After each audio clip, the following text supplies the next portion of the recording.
notre héritage. Jésus lui répondit, homme, qui donc m'a établi pour être votre juge, pour l'arbitre de vos partages. Puis s'adressant à tous, gardez-vous bien de toute avidité, car la vie de quelqu'un, même dans l'abondance, ne dépend pas de ce qu'il possède. Et il leur dit cette parabole. Il y avait un homme riche dont le domaine avait bien rapporté. Il se demandait, que vais-je faire, car je n'ai pas de place pour mettre ma récolte. Puis il se dit, voici ce que je veux faire. Je vais démolir mes greniers, j'en construirai de plus grands et j'y mettrai tout mon blé et tous mes biens. Alors je me dirai à moi-même, te voilà donc avec de nombreux biens à ta disposition pour de nombreuses années. Repose-toi, mange, bois, jouis de l'existence. Mais Dieu lui dit, tu es fou. Cette nuit-même, on va te redemander ta vie. Et ce que tu auras accumulé, qui l'aura? Voilà ce qui arrive à celui qui amasse pour lui-même au lieu d'être riche en vue de Dieu.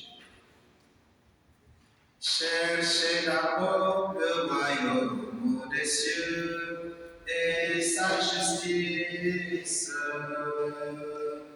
et toute chose vous sera donnée en plus.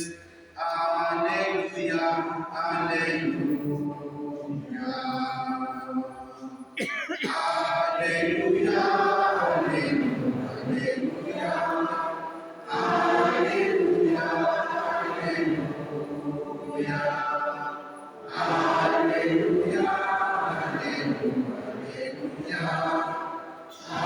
Alléluia, Alléluia.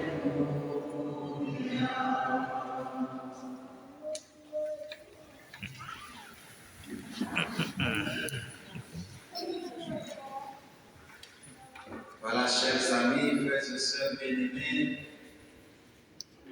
quand Dieu créa le ciel et la terre, il créa les animaux terrestres, les animaux marins, les animaux dans le ciel, du ciel, les oiseaux. Il créa les arbres, les herbes, les arbustes, tout fleurissait. Il créa le soleil, la lune, les étoiles. Tout, il créa. Tout est accompli. Qu'est-ce qui reste? Mais puisque Dieu n'est pas un Dieu solitaire, il est un Dieu amant. Il est un Dieu communion. Alors, il se dit, faisons l'homme à notre image. Et alors, à son image, il créa l'homme. Et quelle était la mission de l'homme?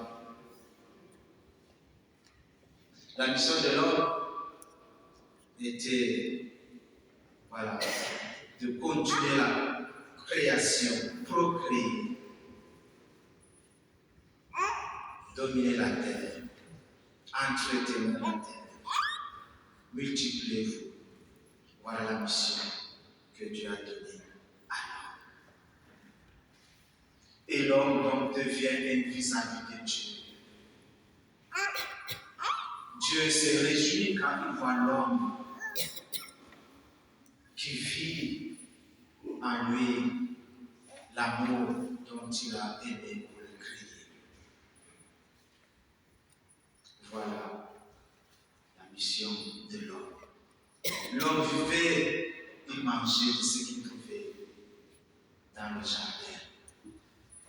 Et à cause de la chute, voilà comment Dieu veut dire Adam et Ève, puisque tu m'as désobéi, tu te nourriras de la sueur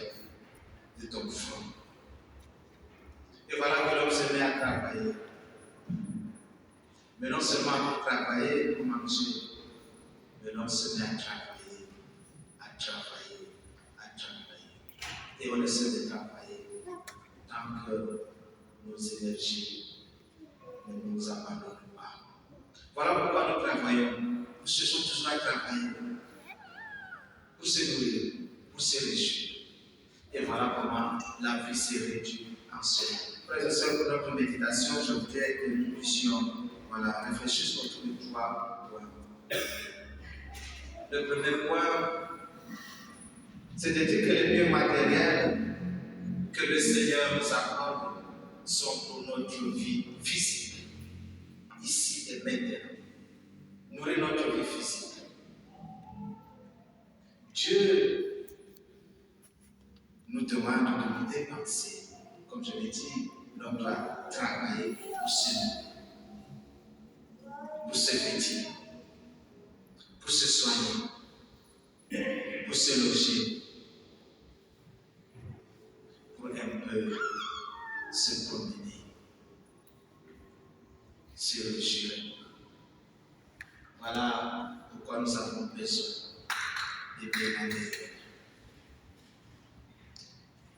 Mais parfois le Seigneur nous met à l'épreuve. Il nous donne dans l'abondance. Puisque nous avons déjà l'essentiel de ce que nous avons besoin. Mais il nous donne dans l'abondance. Et dans cette abondance, comme je l'ai dit, le Seigneur nous met à l'épreuve pour dire, est-ce que nous sommes charitables? Comme il est arrivé à cet homme dont nous parle l'Évangile. Il avait les greniers remplis. Et voilà, cette année-là, il avait produit sa récolte à bien rapporter. Mais puisque mes greniers sont remplis, qu'est-ce que je ferai du reste? Le reste, je ne veux pas donner, mais il faut que je construise plus pour que je me repose quelques années. Et voilà. Il oublie que la vie que le Seigneur donne est passagère. Et voilà pourquoi Jésus dit, tu es fou et c'est lui-même. Le Seigneur, et si le Seigneur te demandera ta vie, ce que tu auras accumulé, à qui reviendra-t-il? Chers amis, frères et sœurs, le Seigneur nous demande parfois de nous interroger, de méditer sur notre vie. La vie, on se pose comme corrélate, n'est que vanité. Mais si on se pose, quel est le sens de ma vie? Pourquoi j'existe? Ces questions nous permettent un peu de nous rapprocher de la source même de la vie qui est Dieu. Voilà pourquoi Saint Paul nous demande de rechercher plutôt les biens spirituels. Ces biens spirituels, ces biens d'en haut, ces réalités d'en haut, c'est la joie, c'est la paix, la charité. Et nous ne pouvons le retrouver lorsque nous mettons en notre cœur, c'est lui-même qui est la source, je dirais, Dieu. La deuxième parole, frères et sœurs bien-aimés, la quête du bonheur ne peut se rechercher en dehors de Dieu. Cela veut dire toute quête du bonheur, le bonheur que nous espérons, que nous désirons, en dehors de Dieu, n'est que vanité. Et alors, en quoi puis-je mettre mon bonheur? Où est-ce que je peux mettre mon bonheur? En Dieu seul. Et Dieu seul qui est la source de la vie.